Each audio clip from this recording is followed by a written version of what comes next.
सूत जी महाराज ने कहा, हे संतों, आपके सब प्रश्नों का मैं जवाब दूंगा, लेकिन उससे पहले मेरे जो गुरु स्वरूप सुखदेव जी महाराज हैं, थोड़ा सा मैं उनका ध्यान कर लेता हूँ। सुखदेव जी को नमस्कार किया। यस्वानुभावमखिल श्रुति सारमेकम् अध्यात्म दीपमतितिरीशतां तमोऽन्धम्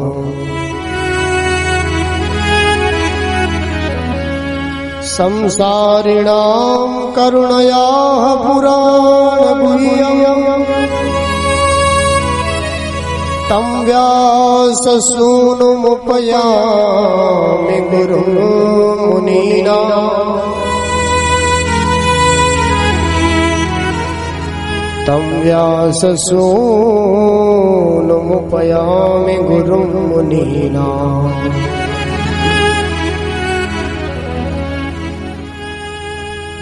जो सुखदेव जी महाराज अखिल श्रुतियों के, अखिल वेदों के, पुराणों के, शास्त्रों के सार को इस श्रीमद् भागवत के रूप में सारी दुनिया के कल्याण के लिए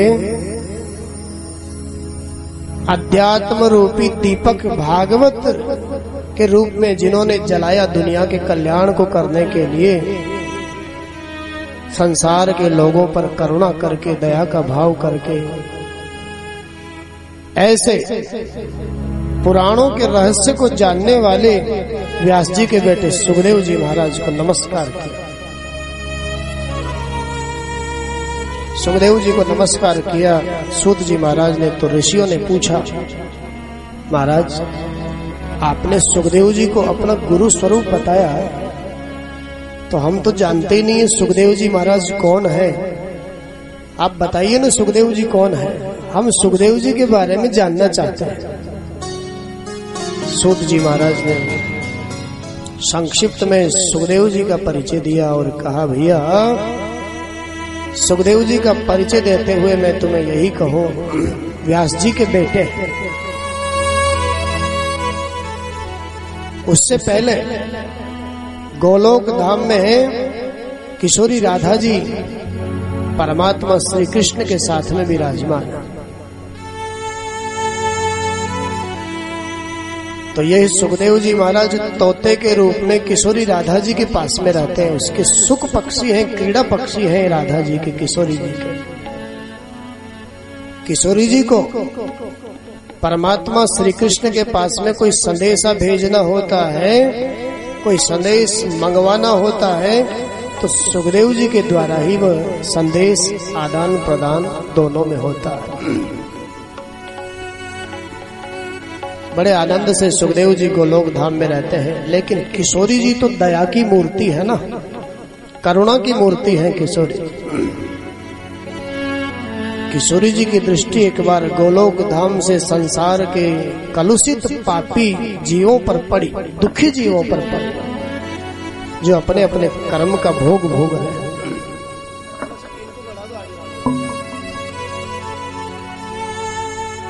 संसार के जो दुखी जीव हैं, उन पर किशोरी जी की दृष्टि जो ही पड़ी, करुणा की मूर्ति किशोरी जी को दया,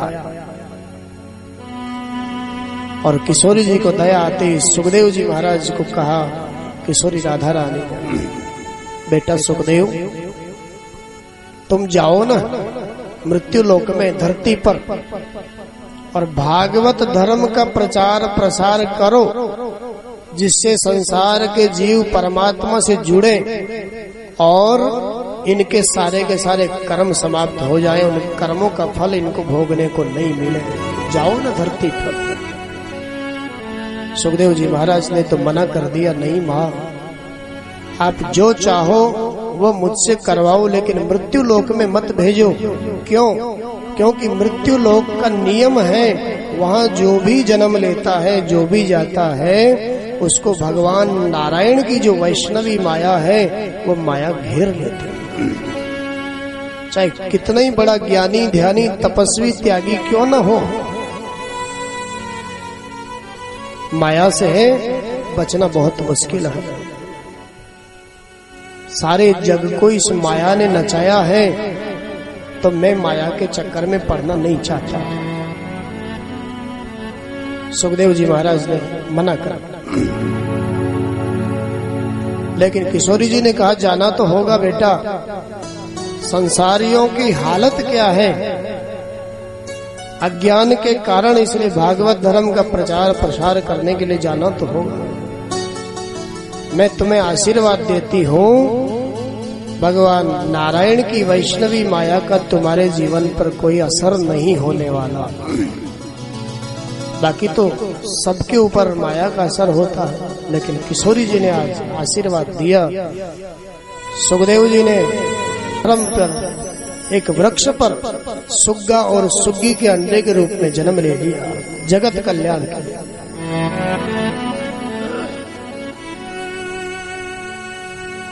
अंडे के रूप में जन्म लिया और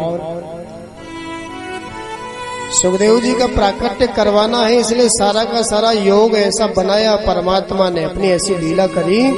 आज शिव जी के आश्रम पर देवर्षि नारद को भेज दिया।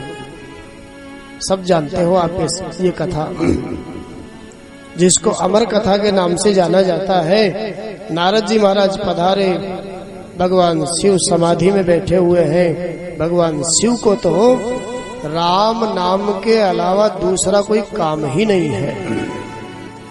भगवान शिव ऐसे वैष्णव हैं, भागवत के अनुसार भगवान नारायण का उनसे बड़ा कोई दूसरा भक्त ही नहीं है। ऐसे वैष्णव है भगवान शिव।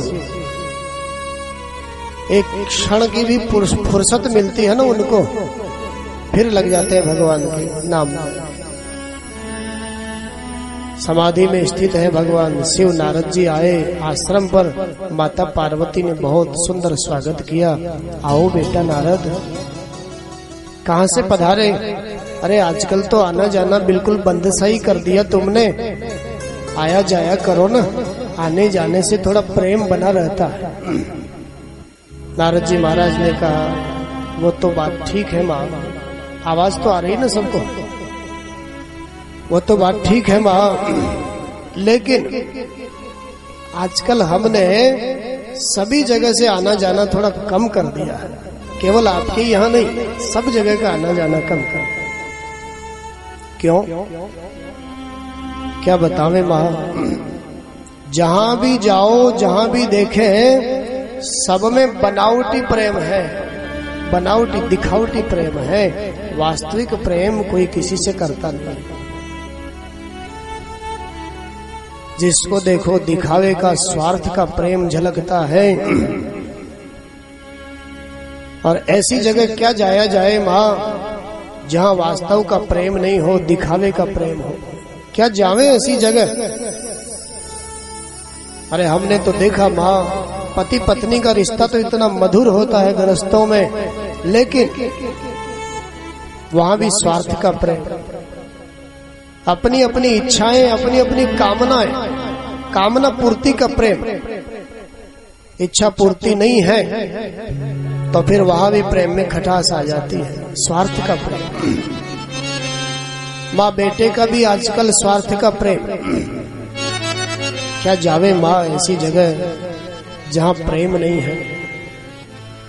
माता पार्वती कहती है लेकिन ये सारी बातें ठीक है नारद, लेकिन भैया हमारे यहाँ तो ऐसी कोई बात नहीं है। हमारे यहाँ तो भोलेनाथ मुझसे कितना प्रेम करते हैं, मैं तुम्हें कैसे बताऊं, शब्दों में वर्णन नहीं कर सकती। हमारे प्रेम की तो लोग दुहाई देते हैं, दुहाई। शिव और पार्वती के प्रेम की दुहाई देते हैं लोग। वर कन्या का जब विवाह होता है तो लोग कहते हैं वर और कन्या में ऐसा प्रेम बना रहे हमेशा जैसा शिव और पार्वती में है। क्या बताऊं हमारे प्रेम की।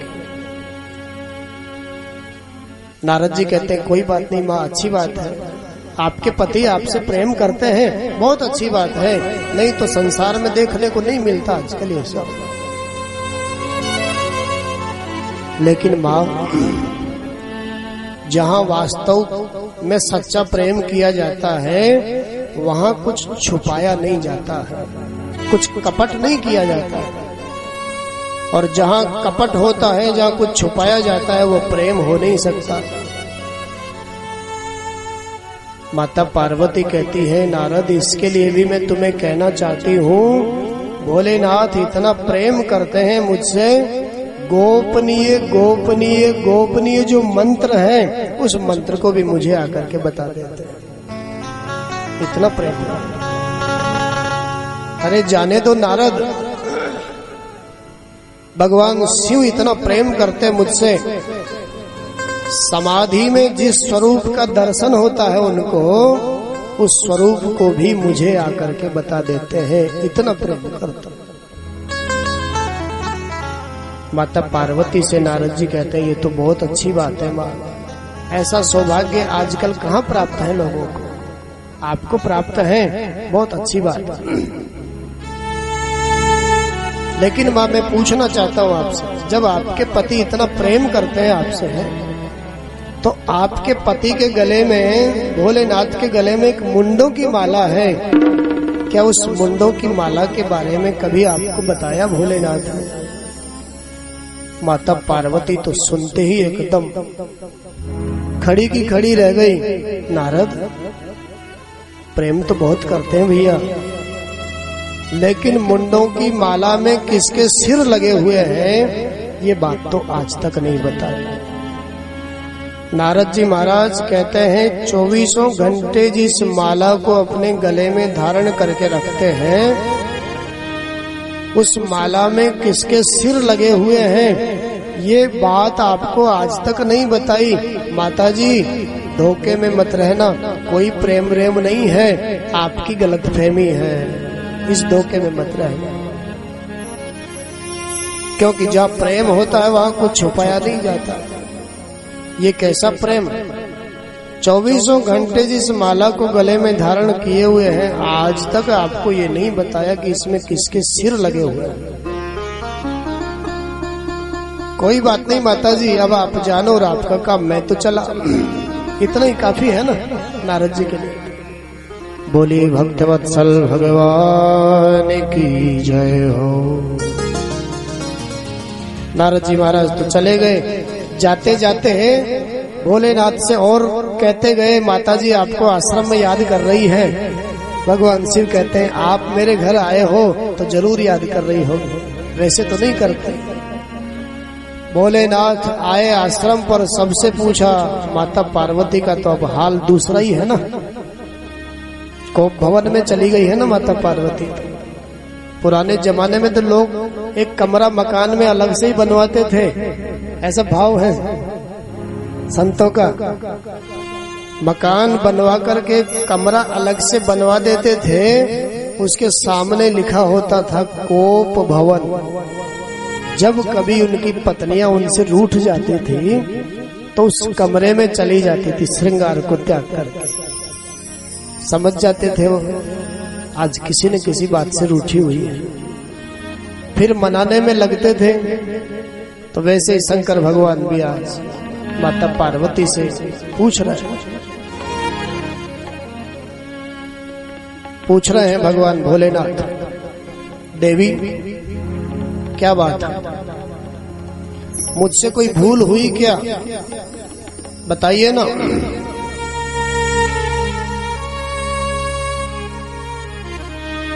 माता पार्वती भोलेनाथ से कहती है, आप बिल्कुल बात मत करिए मुझसे। अरे देवी बताओ तो सही क्या बात है। अरे बात क्या है, मैं तो आज तक बड़े धोखे में रही। जिस पति को परमेश्वर समझ करके मैंने पूजा, वो पति ही इतना कपटी हो सकता है, ये तो मैं समझ ही नहीं पाई, कभी विचार ही नहीं किया मैं। ये तो भला हो बेचारे उस नारद का जो आज उसने मेरी आंखें खोल दी।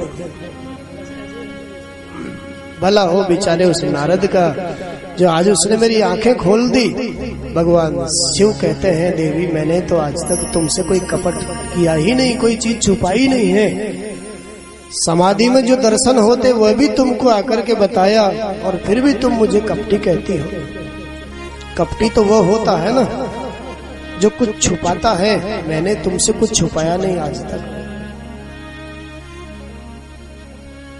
माता पार्वती कहती है आज तक छुपाया नहीं तो आपने ये क्यों नहीं बताया मुझे कि आपके गले में जो माला है उसमें किसके मुंड लगे हुए हैं, किसके सिर लगे हुए हैं। आज तक आपने नहीं बताया।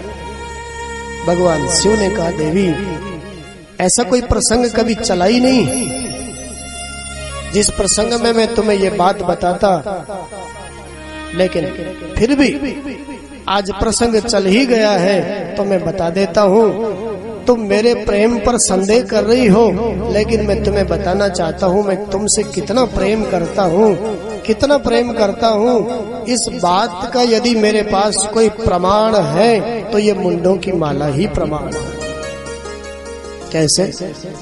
देवी इस मुंडों की माला में किसी और के सिर नहीं है, और के मुंड नहीं है। इस मुंडों की माला में तुम्हारे ही सिर लगे हुए हैं, तुम्हारे ही मुंड लगे हुए हैं। लीला की सिद्धि के लिए जब जब तुम अवतार लेती हो और जब जब लीला को संपन्न करके अपने देह का त्याग करती हो तो मैं तुमसे इतना प्रेम करता हूँ, तुम्हारे उस देह में से तुम्हारे उस मुंड को लेकर के अपनी माला में पिरो लेता हूँ ताकि तुम्हारे मुखारविंद का मुझे दर्शन हमेशा होता रहे। इतना प्रेम करता हूँ और फिर भी तुम मुझे कपटी कहती हो। माता पार्वती कहती है अगर इस माला में मेरे मुंड हैं तो मैं इतनी बार जन्म ले चुकी, इतनी बार मर चुकी मैं। भगवान शिव कहते हैं हाँ देवी, बार बार तुम अवतरित होती हो लीला की सिद्धि के लिए मेरे लिए और बार बार देह का त्याग कर देती हो। माता पार्वती ने कहा हे भोलेनाथ तब तो तुम और भी ज्यादा कपटी हो। मैं तो आज तक आपको केवल ऊपर से ही काला समझ रही थी, आप तो भीतर से भी काले हो और भी ज्यादा कपटी हो। कैसे? अरे मैं तुम्हारे चरणों की दासी, मैं तुम्हारी सहधर्मिणी, बार बार मरती हूँ, बार बार जन्म लेती हूँ। मैं भी अब मरने से और जन्म लेने से थक चुकी हूँ, हार चुकी हूँ। ये बार बार मेरा ही जन्म और मेरा ही मरण क्यों होता है? आप तो कभी मरते ही नहीं हो, आप तो कभी जीवित जन्म लेते ही नहीं हो। आपने कौन सी दवाई खा रखी है, ऐसी कौन सी जड़ी बूटी पी रखी है? मैं भी अब मरना नहीं चाहती, मैं भी अब जन्म लेना नहीं चाहती, इस आवागमन के चक्कर से छूटना चाहती हूँ। चरण पकड़ लिए माता पार्वती ने, हे प्रभु आपकी शरण में हूँ। जो दवाई आपने खा रखी है ना, जो जड़ी खा रखी वही जड़ी मुझे भी खिलाइए, वही दवाई मुझे भी पिलाइए। बोली भक्तवत्सल भगवान की जय हो।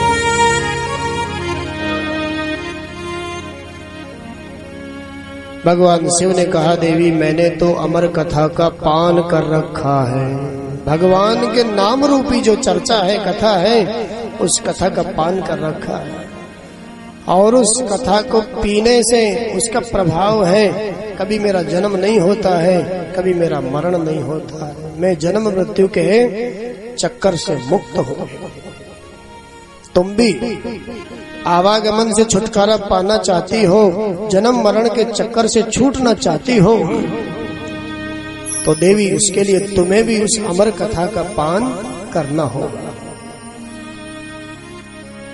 और उस कथा के कुछ नियम हैं देवी, उस अमर कथा को पान करने के कुछ नियम हैं। भगवान शिव ने कुछ नियम बताया देवी।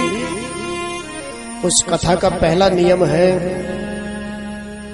सुखासन से बैठकर के हम व्यास आसन के सामने बैठकर के उस कथा को सुने, ज्यादा प्रभावी होगा। सुखासन से आलती पालती मार करके उस कथा को हम सुने, ये इस कथा का नियम है। बहुत से लोग देख रहे हैं, हम कैसे बैठे हैं, अपनी अपनी तरफ देख रहे हैं। इस कथा का नियम है आलती पालती मार करके सुखासन से बैठ करके कथा सुने, ज्यादा प्रभावी। दूसरा नियम है, हो सके तो कथा सामने बैठ करके सुनने का प्रयास करो, सामने बैठकर। बहुत सारे लोग जब उनसे कहा जाता है कथा सुनने नहीं आते हो साहब, क्या करते हो, तो लोग कहते हैं महाराज ये माइक लगे हैं ना ऊपर, उनसे घर पे बहुत बढ़िया आवाज आती है, वहीं लेटे लेटे कथा सुनते हैं, बहुत साफ आवाज आती है महाराज घर में यहाँ। अरे भैया लेटे लेटे कथा मत सुनो, अगर शरीर में सामर्थ्य है तो अगर लेटे लेटे कथा सुनोगे तो अगली बार कहीं सांप नहीं बनना पड़ जाए तुमको। ये कथा तो आवागमन से ही छुटकारा दिलाने की बात कर रही है ना, आवागमन से ही छुटाने की बात कर रही है। तो ज्यादा प्रभावी कथा के लिए नियम है सामने बैठ करके इसको सुना जाए, और भी बढ़िया बात। माता पार्वती को समझाया सुखासन से बैठ करके कथा सुने। किसी को कोई तकलीफ हो तो फिर वो अलग बात है, कुर्सी पर बैठ करके कथा सुन सकते हो, लेकिन किसी को कोई तकलीफ नहीं है, अभी उम्र 30, 40, 50 तक की है, तो 50 के अंदर में तो कोई तकलीफ होना नहीं चाहिए आपको। 50 के अंदर में तो घुटने दुखने नहीं चाहिए आपको। और फिर भी यदि दुखते हैं, फिर भी कभी कभी आप भागवत जी की तरफ पांव फैला करके बैठ जाते हो, तो भैया सीधा साधा कारण है तुमने कभी परमात्मा के सामने घंटा आधा घंटा बैठने का नियम बनाया ही नहीं है, अभ्यास तुमने लिया ही नहीं है कभी। अगर नहीं लिया हो तो अब भी कुछ नहीं बिगड़ा है, अब भी अभ्यास बनाओ।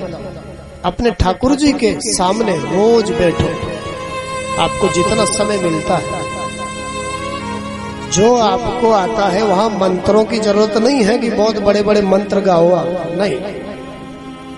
आपको राम राम आता है, अपने ठाकुर जी के सामने जहां आप भोग लगाते हो, आरती करते हो, घर में पूजा करते हो, दीपक अगरबत्ती करते हो, स्नान करके ध्यान करने के लिए आपके पास 10 मिनट का समय है, तो 10 मिनट ही सुखासन से बैठने का अभ्यास बनाओ। ये सब अभ्यास की बात है। पहले दिन 5 मिनट, फिर 10 मिनट, फिर 20 मिनट, फिर बढ़ता ही जाएगा अभ्यास। फिर कथा में आपके बैठने से पांव दुखेंगे नहीं। फिर अगर घर का ही पहले का अभ्यास है तो, और पहले का अभ्यास नहीं है, यहीं आकर के डायरेक्ट बैठोगे तो फिर पांव फैलाने पड़े। बहुत सारे नियम हैं इस कथा के, लेकिन फिर भी जो साधे उनको साधने की कोशिश करना चाहिए। हमारे संत तो कहते हैं चाहे जिस आसन से इस कथा को सुनो, आपको जैसे सुविधा हो, लेकिन एक आसन है, दोनों घुटने ऊपर करके, बहुत से लोग दोनों हाथ बांध करके घुटनों पर बैठ जाते हैं, उस आसन का नाम है दरिद्र आसन। इस आसन से कथा मत सुनो, प्रयास करो सुखासन से बैठ करके कथा सुनने का। भगवान शिव ने कहा माता